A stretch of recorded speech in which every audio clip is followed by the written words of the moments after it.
ৰাজখোৱা। নমস্কাৰ, মোৰ নাম ঋষিতা ৰাজখোৱা। মই দ্বিতীয় শ্ৰেণীত পঢ়োঁ।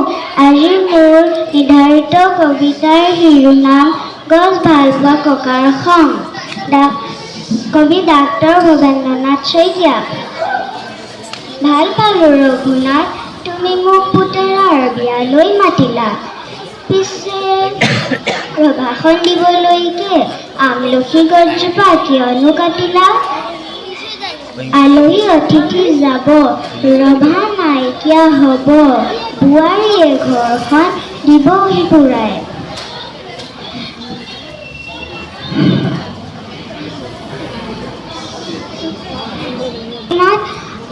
আমলখি গছজোপা সহজতে পাবানে ঘূৰাই?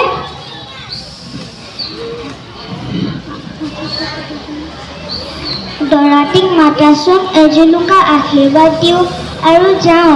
গছজোপা কটাৰ বাবে লুচি, ভাজি, ৰসগোল্লা একোকে নাখাওঁ। ধন্যবাদ।